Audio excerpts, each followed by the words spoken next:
Sial. Setelah 2 kali ditunda, hari ini mantan Mendikbudristek Nadiem Makarim hadiri sidang perdana di PN Jakarta Pusat. Agenda sidang, pembacaan dakwaan terhadap Nadiem. Nadiem Anwar Makarim tiba di ruang sidang Pengadilan Tipikor PN Jakarta Pusat didampingi sejumlah pengemudi ojek online. Kehadiran sopir ojol hari ini sebagai bentuk dukungan terhadap Nadiem.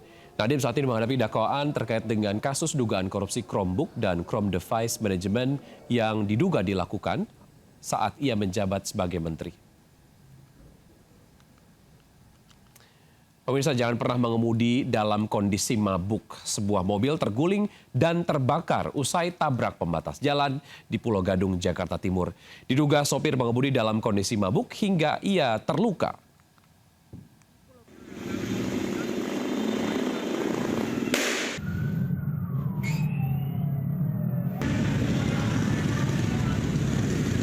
Sebuah minibus terbakar di Jalan Ahmad Yani, Pulau Gadung, Jakarta Timur, Minggu dini hari. Peristiwa bermula saat mobil melaju kencang dari arah Kelapa Gading menuju Cawang. Kemudian mobil menabrak pembatas busway hingga terguling. Warga yang ada di lokasi berupaya membalikkan mobil dan menyelamatkan pengemudi. Namun tiba-tiba mobil mengeluarkan api dan dengan cepat membesar. Sementara itu pengemudi yang ternyata dalam kondisi mabuk terluka ringan. Api berhasil dipadamkan setengah jam kemudian dengan pengerahan 5 unit mobil pemadam kebakaran. Dari Jakarta, Rio Manik, iNews melaporkan. Misteri kematian ibu dan 2 anak di Warakas, Tanjung Priok, Jakarta Utara belum terungkap. Sebelumnya satu keluarga itu ditemukan tewas dengan mulut berbusa dan tubuh melepuh.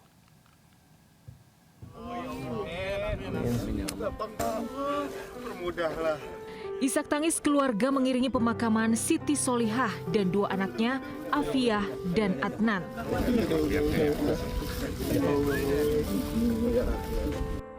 Ketiga jenazah satu keluarga ini dimakamkan di tempat pemakaman umum Rorotan, Jakarta Utara.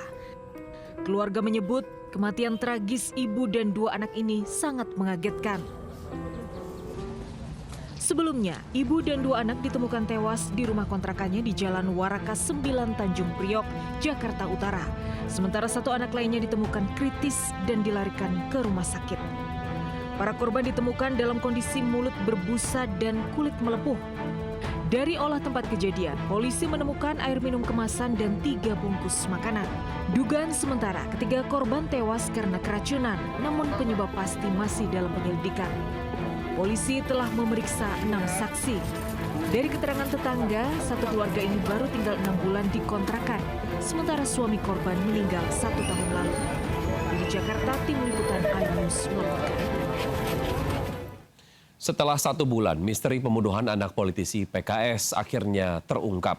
Pelaku dibekuk dan nyaris jadi sasaran amuk warga saat kembali beraksi dan tengah membobol berangkas di rumah mewah milik mantan anggota DPRD Cilegon, Rosyudin Sayuri.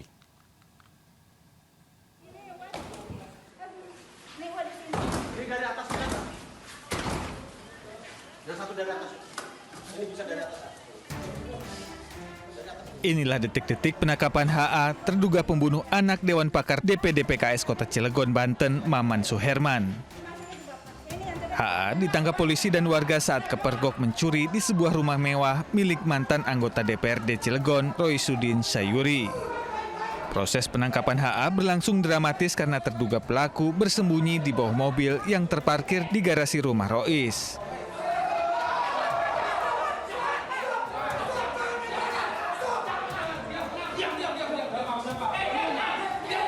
Setelah ditangkap polisi, pelaku pembunuhan ini nyaris babak belur dihajar massa. Sebelumnya, warga Palembang, Sumatera Selatan ini hendak membobol berangkas di rumah yang terletak di lingkungan Pabuaran, Kelurahan Ciwedus, Kota Cilegon.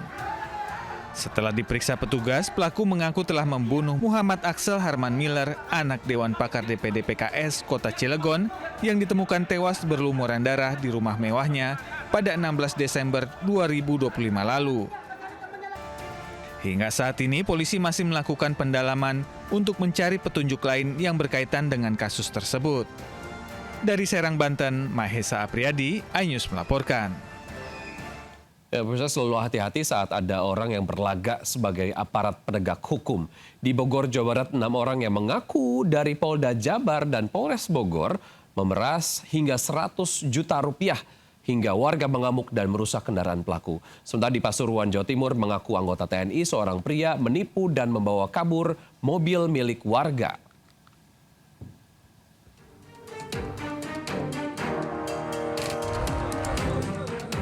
Dua orang warga Bogor didatangi 6 orang yang mengaku sebagai aparat penegak hukum.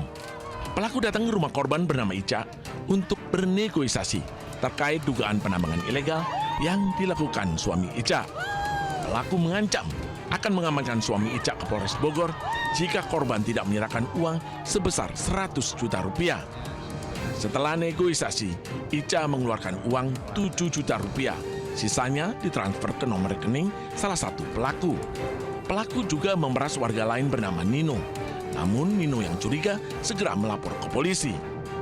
Warga yang mendengar kesal segera merusak mobil pelaku dan membawa pelaku ke Polsek Cigudeg diteruskan ke Polres Bogor.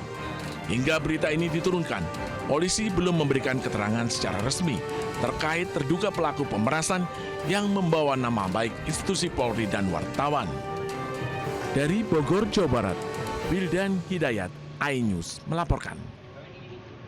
Mobil Brio bersama Pak Yayan. Jayudi, warga desa Bajangan, Kecamatan Gondang Wetan, Kabupaten Pasuruan, Jawa Timur, menjadi korban penipuan dan harus kehilangan mobilnya. Kejadian berawal saat korban memasang iklan penjualan mobil melalui media sosial. Kemudian korban dihubungi Andrianto yang akan membeli mobilnya dan mengaku sebagai anggota TNI Angkatan Darat yang berdinas di Surabaya. Sehari kemudian pelaku mengirim seorang pria bernama Yayan untuk melakukan pengecekan kondisi mobil di rumah korban. Setelah dicek, keduanya menyepakati jual beli mobil seharga 86 juta rupiah. Sang pembeli mengaku telah mentransfer uang dan mengirimkan bukti transfer kepada korban. Namun saat dilakukan pengecekan saldo di ATM, rekening tujuan diketahui dalam kondisi terblokir. Meski demikian, pelaku menunjukkan identitas diri serta kartu tanda anggota TNI dan meminta mobil segera diserahkan dengan alasan transaksi sudah lunas. Tanpa menaruh curiga, korban akhirnya menyerahkan mobil beserta kelengkapan surat-surat kendaraan. Keesokan harinya, korban baru menyadari telah tertipu setelah pelaku kembali menghubungi dan meminta uang 6 juta rupiah dengan alasan salah transfer padahal saldonya kosong. Polisi telah mengamankan sejumlah barang bukti berupa tangkapan layar percakapan, foto STNK, serta dokumen pendukung lainnya. Kebakaran melalap rumah warga yang berada di kawasan padat penduduk di kawasan Grogol, Petamburan, Jakarta Barat. Warga panik karena api melalap saat warga tengah bersiap untuk kembali beraktivitas usai liburan Nataru.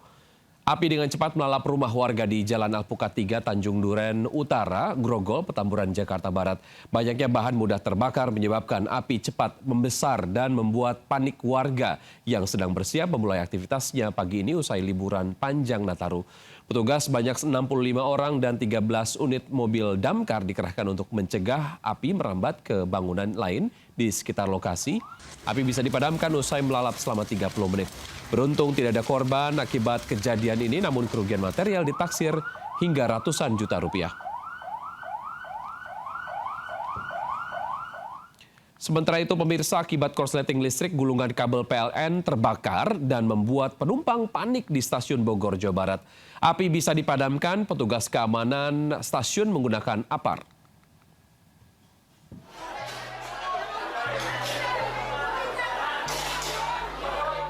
Percikan api terus membakar bentangan kabel PLN di stasiun Bogor, Jawa Barat. Selain merambat cepat, api juga menghanguskan atap peron kereta komuter lain di jalur 8 hingga mengeluarkan kepulan asap. Petugas pun berusaha memadamkan api menggunakan alat pemadam api ringan atau APAR yang membakar lapisan kabel dan atap peron KRL. Kebakaran ini pun membuat para penumpang KRL panik hingga menghindar dari lokasi kejadian. Dari hasil pengecekan petugas pemadam kebakaran, diduga penyebab kebakaran akibat korsleting kabel listrik. Akibat kejadian ini, aliran listrik di sekitar lokasi sempat padam, namun insiden tidak berdampak pada keterlambatan perjalanan kereta api. Dari Bogor, Jawa Barat, Andi Firmansyah, iNews melaporkan.